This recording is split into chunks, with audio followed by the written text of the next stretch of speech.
What's up guys, JayzTwoCents here, and we got to prepare our test rig for some upgrades here. And this is kind of a two birds with one stone video. One of the things I'm asked quite often is like, hey Jay, I got a new motherboard or I got a new CPU. Can I just throw that stuff in or do I have to reinstall Windows? Well, I'm gonna take that opportunity right now to show you. I'm gonna throw some new hardware in. I'm gonna show you what happens, how to get Windows back up and running, while also taking you along for the ride of our test rig upgrade and some of the reasons why we're doing that. So hopefully today you'll learn something. And maybe I'll learn something. Maybe we'll all learn something or we'll learn nothing. Featuring the Intel 9750H 6-core processor, up to 64 gigabytes of memory, and multiple GPU options, the Mag 15 laptop from Electronics is one of the lightest production and gaming notebooks on the market. Due to its magnesium lightweight chassis and 15.6-inch 144Hz IPS monitor, the Mag 15 weighs in at just 4 pounds, while the 94 watt-hour battery provides hours of use on a single charge. To see the full spec list of the Mag 15 from Electronics and to see their complete lineup of laptops and notebooks, click the sponsor link in the description below. So I'm just showing you here that the fact that the system is up and running, we're at the desktop, obviously performance, this is our 8700K. I talked recently in a video about why we choose the parts we choose, why I'm going to be upgrading this to the 9900K S, because we want to make sure that as graphics cards get faster, new stuff potentially coming out next year, that we don't want to introduce any bottlenecks with our CPU. And the 8700K at 5 gigs, although it's been great, it is, when we look at charts and stuff now, we're seeing that there is a few percent to be gained in terms of like 2080 Ti's that are overclocked. When it comes to performance, telling us that the CPU does indeed pose a slight bottleneck. And before that becomes a problem moving forward, I'd rather handle it now before we have the crunch of new graphics cards coming potentially in 2020, and then having to deal with, oh no, we got to upgrade our test rig before we can do all these tests. And I'm not speaking in any sort of insider knowledge that something new is coming for 2020 with graphics cards. It's just August of 2018 is when the Turing architecture launched from NVIDIA. All of 2019, they focused on their low range, and so it's only presumable that in 2020 a new high-end card is going to be coming. I suspect April-ish, if I had to make a guess, because they like to do stuff around GTX and GDX, or GDC. Game Developers Conference and Graphics Technology Conference, I think is what GTC stands for, or whatever. So everything's up and running here. So I just want to kind of show you that we are activated. It doesn't say please activate Windows. That's the thing you might notice the most, is if you change out your hardware and everything's up and running, it might make you reactivate Windows, and it's pretty easy to get around that. But anyway, so we'll go ahead and shut her down and start tearing her down. Now the system that we have here, like I said, 8700K running on a Maximus 10 formula, which is definitely overkill for a test rig. Very dusty though, because it's an open air test bench. But one of the reasons why we're also doing this too is we did this not too long ago, actually, where we changed out these tubes because they were all dyed and nasty.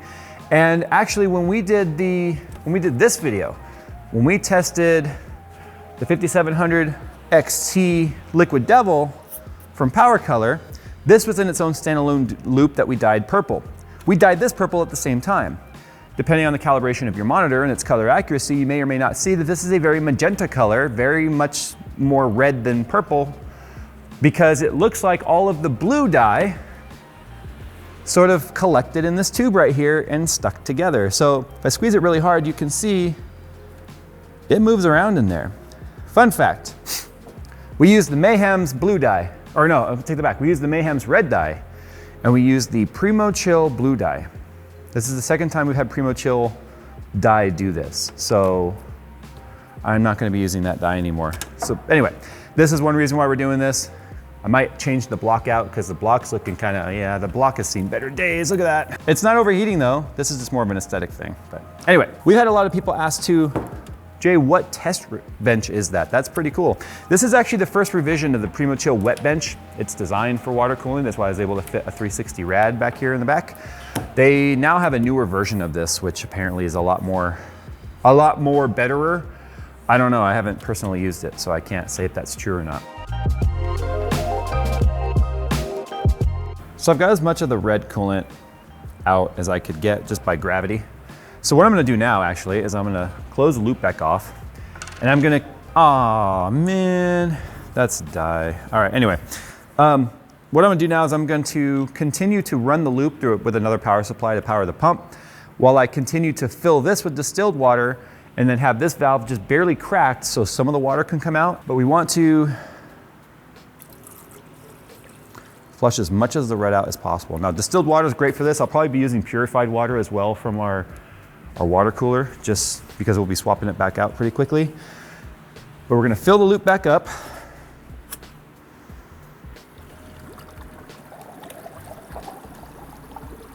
See how red that turned? Because that's stuff that's been sitting in the radiator, it was sitting in the blocks and stuff. What we do now is we just sort of crack that valve like that to where that starts to go down. So what's happening is some of it's making its way out of there, some of it's making its way back through the loop. And we're gonna just continue to replace this water until it comes out clear. So you'll notice over time, this is gonna get more and more clear.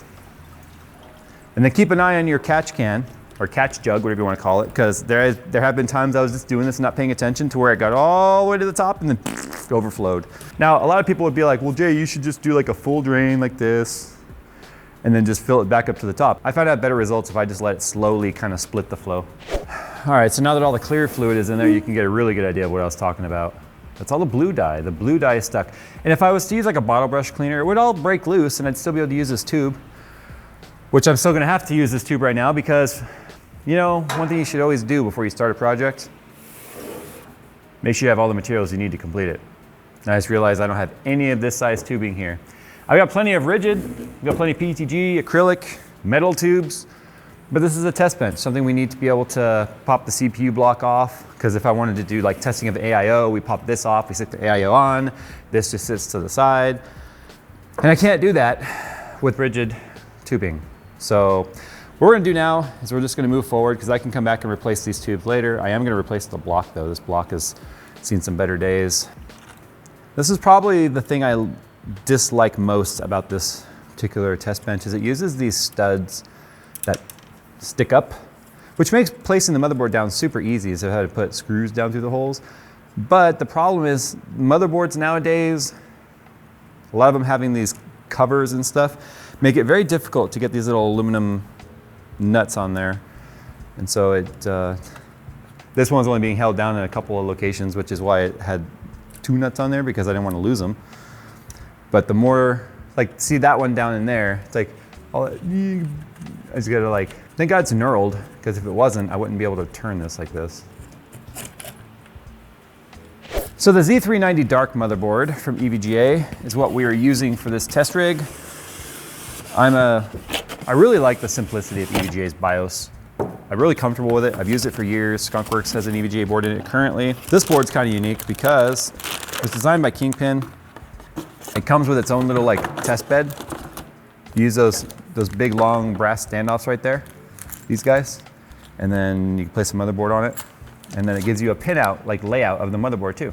Like you can't really see with the EVGA, static bag, but it's pretty neat if you want to build a test bench or use this thing for overclocking and playing around. It's not new, it's been out for a while. I've used it in one build for a friend. We really liked it. The CPU is rotated. The memory is rotated with it.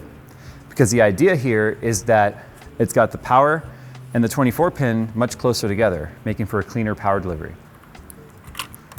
Since this is the dark board, I'm going to be using the EK Supremacy, or Velocity block. I almost said Supremacy because that's what they were called for the longest time. I'm using a black one because I figured that'll look good on here. Let's see. Please remove before use. They don't make them clear anymore because you know how many times I've installed blocks with that sitting on there? And because I'm not going straight to X299 like I normally do, I don't have to change the jet plate, which will be nice. The first time in forever. For the first time in forever. I have 2 daughters, leave me alone. Now, because EVGA is like, we don't want none of that RGB nonsense, I just had to tuck this wire away because there's no RGB header on this motherboard. I'm okay with that. It's a test bench. Why do we need RGB on a test bench? We don't. Just scrape every contact in the back. What? I can't hear you over the sound of scratching in the back. And voila. That looks really good. You can see now why they put the 2 8-pin EPS next to the 24 pin. That's a lot neater, although these cables have all been kind of bent all over creation over time. They also moved the CPU fan headers right next to it too. So that's in there nice and clean. We've got our PCI Express cables there. So what I'm gonna do now is I'm gonna put in the RAM, but like I said, I don't think I'm gonna reuse these guys. I figured I would embrace the gold all over the motherboard and put in some more gold Trident Z Royal, which the only other system that I've been using the gold in is my gold build inside the studio, which is being replaced with a new workstation. It's like, this motherboard is like super industrial, and then it's just like sprinkling a little like, that looks all pretty on there. But I'm gonna change out this block. So to do that now, I need to drain the loop again, get all the air out of here, or all the water out of here, and then just hook these two fittings up to this block here.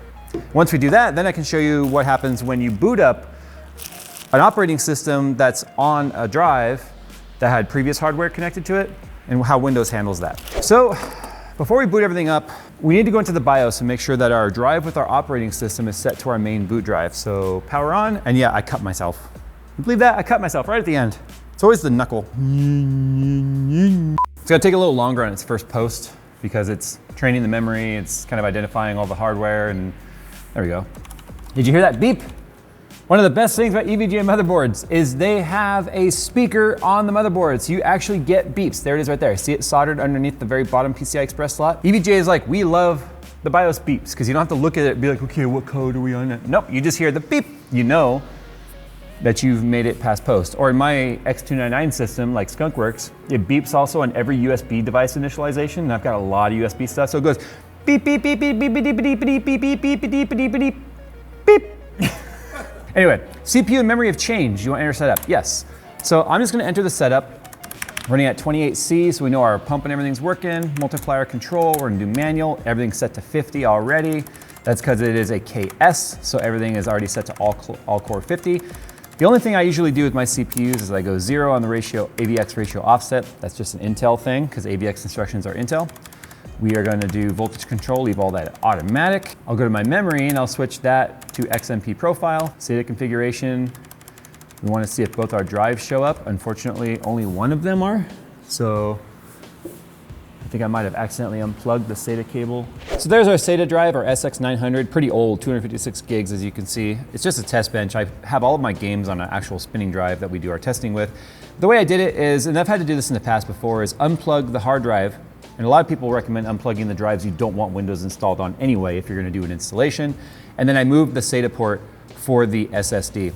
So what I'm going to do now also is under boot, because this is such an old installation, it's actually a legacy install, not a UEFI install. So the boot mode select is set to legacy. If I'm correct here, this should now boot off, because see, now it's showing up. See, it said hard drive ADATA SX900. If you saw that for a second, it didn't say that before. That only showed up once I switched it from UEFI to legacy mode. That's something you might have to deal with depending on how old the operating system install is. But because the original install was legacy, every time it was upgraded, it stayed in legacy mode. So the motherboard isn't gonna see the fact that that's an OS drive unless you switch the mode to match. So a couple things you may notice though, when you boot off your hardware, your new hardware for the first time. Windows might do one of two things, or it might even do both. It might do a check disk. You can skip it. I recommend letting it go. The other thing you might see is when you see the Windows logo, it might go to very similar to when you do your first install and it says, please wait, getting devices ready. What it will do is it will install all the drivers that it needs for the chipset, the motherboard, all that sort of stuff so that it can get up and running, because Windows does keep a very good database of those drivers on hand, even without an internet connection, so that you can get this up and running. There's not been a time in the last, well shoot, as long as I've been doing YouTube now, which is going on 8 years, that I haven't been able to just throw a new motherboard and CPU, put a hard drive in there that has an OS on it, and then it didn't work. Now what I do recommend is not doing this a bunch of times like I've done with my workstation here, because it does start to compound weirdness on top of previous weirdness, which gives you really extra weirdness. It's not a smart move, but if you're just making like, I've had my computer 3 or 4 years, I want to upgrade it, give it a shot and see what happens. Going from Intel to Intel or AMD to AMD seems to be the easiest, most trouble-free way of doing it, but going from Intel to AMD or vice versa can start to cause a little bit more of a, where sometimes it might need driver updates or chipset updates or something to get a lot of features unlocked or full features, or just some of the weirdness removed, because it is then going to a who knows how old a chipset driver or whatever, you know, with BIOS and stuff on new motherboards in the GESA, whatever they call it. It's just always best after you change your hardware like this, to go through and update all your drivers just to make sure everything's up to date and Windows didn't pull some old driver that might cause problems. The other thing that you might notice too, for some reason, is if your hard drives aren't all showing up, and this is a whole different video topic, just go to the start menu, type disk management, and what will come up there is where it says create and format hard disk partitions. And if you have a drive that's missing and not showing up, see how these are blue? That means they're active drives. They have partitions and drive letters assigned. You might find a secondary drive sitting here black, which means it's not assigned. All you do then is right click, and then you go through, assign it a drive letter, make it the same drive letter as it was before, if it's available, and then that drive will be up and running. So the other thing that may potentially happen too is you might, over time, it won't necessarily happen right away, but maybe within a day or two, you might see the activate Windows indication pop up on the screen. All you have to do then is just use the telephone call-in number, the 800 number, walk through the process. It'll even sometimes say, new hardware may trigger this. When it asks you how many times Windows has been installed on the computer, just say 1. It'll give you a new install code. Boom, you're up and running. It's really simple. So I decided to just kind of take you guys along for the ride of getting our test bench up and running now with our new 9900 KS, hopefully removing any potential bottlenecks as we move forward with technology. This is now the 4th time this test bench has actually been upgraded since I started this channel and had a test bench. My very first test bench was actually a 3770K. And as you can see, we've gone from there. Then it was X299, it was a 5930, then it was a 5960X, and then it was 8700K, and now it's this. What was that, 5? Whatever, it's had a lot of upgrades. This particular Windows install is now probably on its 3rd round of hardware. And as you can see, it's working just fine, as if we never changed anything. Anyway, thanks for watching, guys. And as always, we'll see you in the next one.